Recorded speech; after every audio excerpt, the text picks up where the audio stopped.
धम्मपद गाथा क्रमांक 151।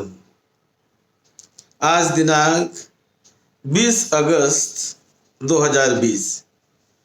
ये गाथा की देशना तथागत भगवान बुद्ध ने जेतवन विहार में रहते समय वहाँ विहार कर रहे थे, तब राजा प्रसेनजित के यहाँ जाकर उन्होंने ये देशना की थी।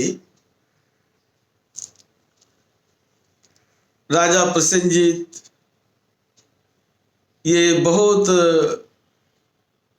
सद्धम्म को दान देने वाले, सपोर्ट करने वाले वो मगध के राजा थे। श्रावस्ती में वो रहते थे और मल्लिका देवी उनकी बहुत अति प्रिय ऐसी मल्लिका देवी वो उनकी पटरानी थी। एक दिन मल्लिका देवी अपने स्नान गृह में नहाने के लिए गई, हाथ मुंह धोने के लिए नहाने के लिए गई और दरवाजा जैसे खुला जैसे रहा तो वहाँ उनका जो पालतू बड़ा प्रिय कुत्ता था वो भी वहाँ पर नहाने के उनके कमरे में चला गया और स्नान घर में वो जाने के बाद कोई अनुचित प्रकार वो करने लगा।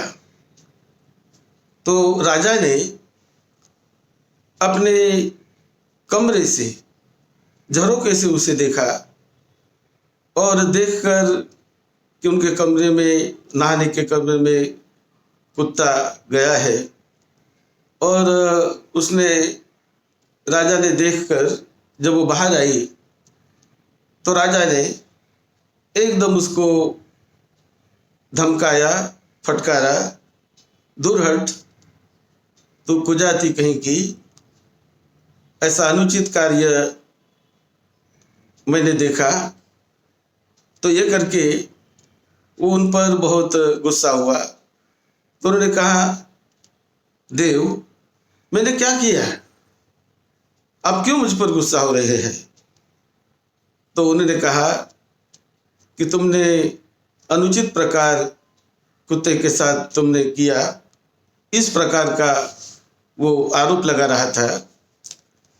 तो मल्लिका देवी कहने लगी, नहीं देव, ऐसी तो कोई बात नहीं। अरे दुष्टे, मैंने स्वयं मेरी आंखों से देखा, तो मैं विश्वास कैसे करूं? इस प्रकार वो बोलने लगा।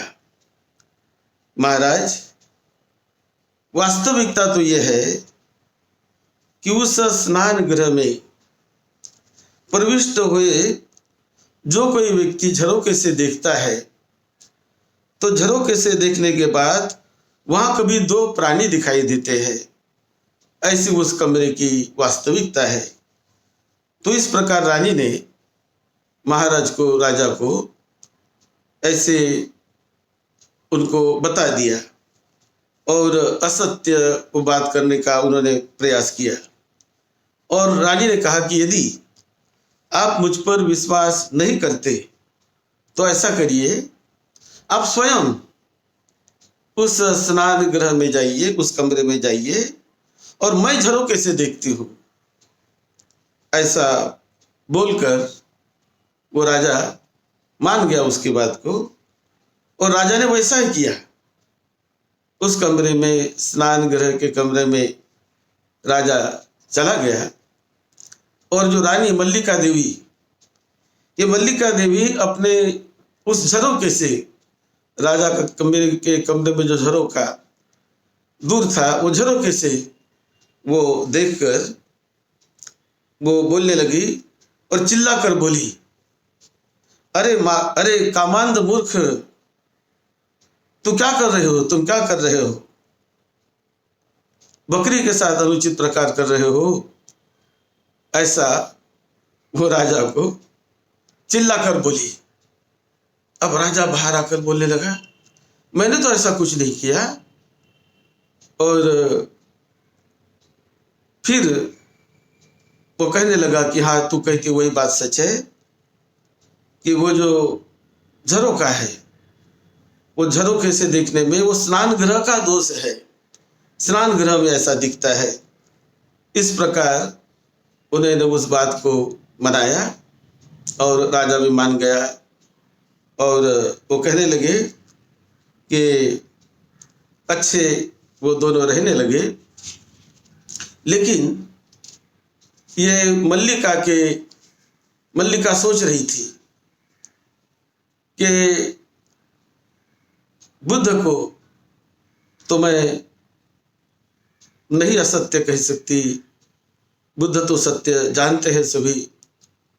इसी प्रकार जो 80 महास्तवीर है वो भी सत्य जानते हैं, तो अनुचित प्रकार के बारे में वो भी जानते हैं, वो भी जानेंगे। ऐसे एक प्रकार की वो सोचने लगी और वो सोचकर वो कहने लगी कि कितना बड़ा हम सब सपोर्ट करते हैं, धम्म को दान देते हैं, ये करते हैं, तो एक प्रकार से ये बात अच्छी नहीं है।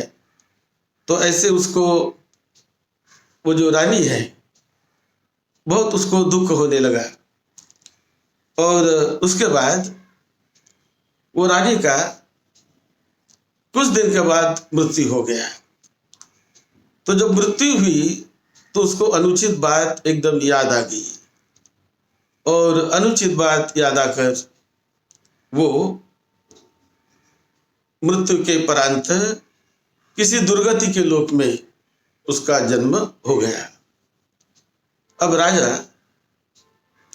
वो बड़ा बेचैन हो गया, बहुत दुखी हुआ कि मेरी इतनी प्रिय, अत्यधिक प्रिय वो मल्लिका रानी थी और वो बहुत दान देने वाली।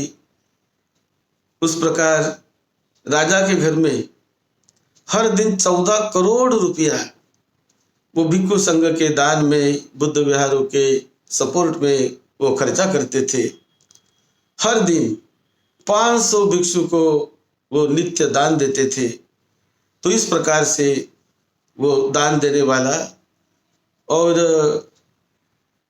जो मल्लिका थी, मल्लिका देवी, वो भी हमेशा दान के बारे में सोचती, दान के बारे में सोचती। लेकिन आज तो उनकी मृत्यु हो गई, तो उसकी गति क्या हुई ये पूछने के लिए राजा प्रसेनजीत बुद्ध के पास गया कि बुद्ध ही उसकी गति बताएंगे, वो कहाँ गई।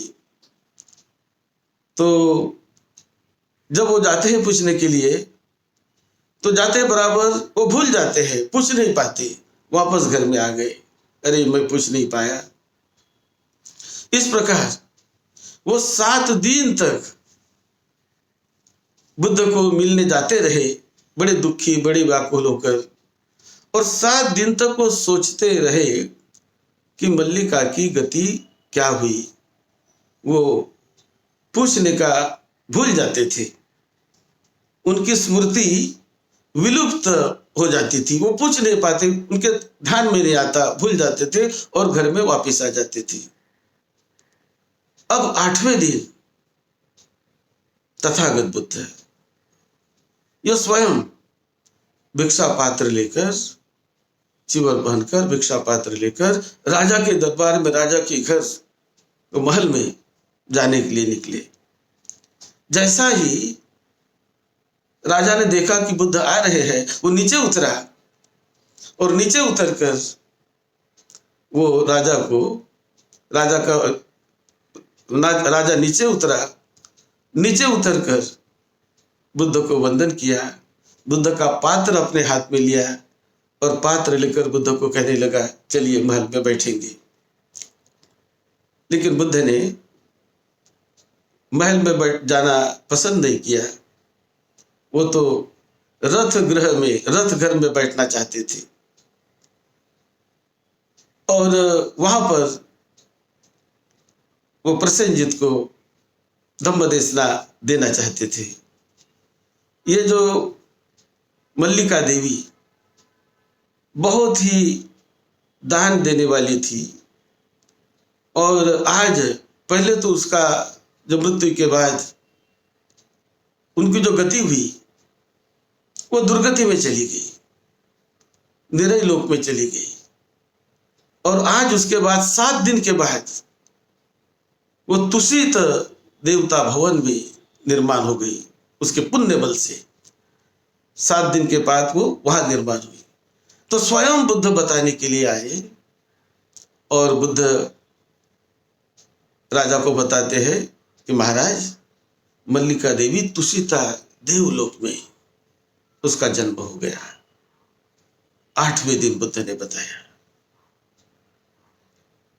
तो राजा कहने लगा, क्यों ना, वो तो इतनी अच्छी थी, इतनी अच्छी, हमेशा दान के बारे में सोचती, हमेशा मैं आज क्या दूं, कल क्या दूं, परसों क्या दूं, किस प्रकार मैं धम्म की सेवा करूं, किस प्रकार मैं विहार की सेवा करूं, किस प्रकार मैं बुद्ध की सेवा करूं, यही वो हमेशा भिक्षु संघ के बारे में ही सोचती थी। तो उसकी गति वो तो उत्तम ही होने वाली है, उत्तम ही होने वाली है। और बहुत फिर राजा प्रसन्न होने लगा, क्योंकि वो इतना दुखी था, इतना व्याकुल था। जब उनकी अति प्रिय रानी उनको छोड़कर वो जब उसकी मृत्यु हो गई, तो राजा बहुत बहुत शोकाकुल हुआ, और बहुत शोकाकुल होकर फिर बुद्ध को कहने लगा कि भगवान, उनके चले जाने के बाद तो मैं बहुत बेचैन हूँ, बहुत दुखी हूँ, बड़ा अशांत हूँ। मुझे भी ये बहुत जीना उनके बिना बहुत मुझे दुखद लग रहा है, बहुत मैं अशांत हूँ। तो फिर बुद्ध उनको कहते हैं, वो ऊपर नहीं गए महल में, लेकिन वो रथ ग्रह था, उस रथ ग्रह में बैठे। तो बुद्ध ने एक रथ की तरफ देख कर कहा कि ये किसका रथ है? उन्होंने कहा, ये मेरे पितामह का रथ है। फिर दूसरा रथ, ये किसका रथ है? ये तो मेरे पिताजी का रथ है। और तीसरा, ये किसका रथ है? ये तो मेरा रथ है। फिर बुद्ध ने बताया कि देखो राजन, तुम्हारे पितामह का जो रथ वो तो बहुत पुराना, बड़ा जर्जर हो चुका है। फिर जब तुम्हारे पितामह के रथ की तुलना तुम्हारे पिताजी के रथ से की जाए तो बहुत जर्जर हो गया पितामह का रथ। अब तुम्हारे पिताजी का रथ तुम्हारे रथ से तुलना की जाए, है तो एक जैसे ही, लेकिन वो भी जर्जरित हो गया, अच्छा नहीं दिखता है। तुम्हारा रथ देखो, एक जैसे तीनों रथ है, लेकिन पितामह का रथ बहुत जर्जरित हो गया, उसका काष्ठ वो खराब हो गया है, और तुम्हारा रथ जो है वैसा ही है, लेकिन ये अलग दिखता है। इसी प्रकार ये जो रथ होता है, ये रथ का काष्ठ भी, उसके तख्त भी वो खराब हो जाते हैं। यही विश्व का नियम है। तो ये तो जीवित शरीर, ये तो ऐसे ही इसका आना जाना, ये जीवन का स्वभाव बने रहता है। शरीर तो आते हैं जाते हैं, मृत्यु आती जाती है, लेकिन जो सद्धम्म होता है, महापुरुषों का जो वचन होता है, वो वचन कभी जीर्ण नहीं होता। ये राजा का रथ जीर्ण हो जाता है, शरीर जीर्ण हो जाता है, लेकिन जो सद्धम्म की वाणी, परम सत्यता, सद्धम्म की वास्तविकता, ये कभी जीर्ण नहीं होती, ये कभी खत्म नहीं होती। इस प्रकार का उनको उपदेश दिया। वो बहुत दुखी था, बहुत दुखी था, तो उनको उपदेश दिया और कहते, जीरंती वे राजरथा सुचिता, अथो शरीरं पि जरंग उपेति, सतं च धम्मो संतं च धम्मो न जरं उपेति संतो हवे सभ्य पदेव दयंतो। कि जो संत पुरुष जो धम्म बताते हैं वो नष्ट नहीं होता है, वो नष्ट नहीं होता है। मल्लिका देवी जो कुछ दिन दुर्गति में गई और ये भ्रम में पड़ा रहा, तो बुद्ध ने ये बात 7 दिन तक क्यों नहीं बताई कि वो क्यों भूल गया। ऐसा जब सवाल आया तो बुद्ध कहते हैं कि यदि उन्होंने पहले सुन लिया होता और पूछ लिया होता वास्तविकता तो बड़ा दुखी हुआ रहता वो, और वो उसकी बहुत दुर्गति हो गई रहती, राजा की दुर्गति हो गई रहती, क्योंकि वो सत्य पर उनका विश्वास खत्म हो गया रहता है, दान पर का विश्वास उनका खत्म हो गया रहता है। पुण्य काम का जो फल मिलता है वो फल अच्छा ही मिलता है, ये बात सही है, लेकिन जहाँ गलत काम है गलत काम का भी फल मिलता है। तो पुण्य काम इतना पुण्य वो करने वाली थी, तो इसीलिए उसका जो फल मिला वो फल अच्छा ही मिला, और इसीलिए उस बात को 7 दिन के बाद तथागत बुद्ध ने बताया, और 7 दिन के बाद वो और भी अपने सदगति में जाकर तुषिता देवलोक में उसका जो जन्म हुआ, तो उससे जो पुण्य कर्म का जो फल मिलता है वो फल भी उसको मिला, राजा भी बच गया, और जो उनका दान कार्य था, पुण्य कार्य था, वो हमेशा चलते ही रहा, क्योंकि पुण्य कार्य जो है ये पुण्य कार्य बहुत फल देते हैं। कभी गलती कोई हो, कभी दोष कोई हो, तो दोष का फल भी कभी मिलता है, लेकिन पुण्य कार्य करते रहे, पुण्य कार्य करते रहे तो पुण्य कार्य का बल ये बहुत फल देने वाला होता है। यही सत्पुरुष ने कहा, यही बुद्ध ने कहा कि हमेशा पुण्य कर्म करो, प्रमाद से निकलने का प्रयास करो, प्रमाद से निकलने का प्रयास करो। यही बात तथागत बुद्ध ने कही इस गाथा में। इस गाथा के साथ ऐसी ये बुद्ध के समय घटी हुई घटना जुड़ी हुई है। आप सबका मंगल हो, सबको निरोगत्व मिले, सबको लंबी उम्र मिले। सद्धम्म की सेवा में, आपकी सेवा में डॉक्टर भदंत राहुल बोधी महाथेरो।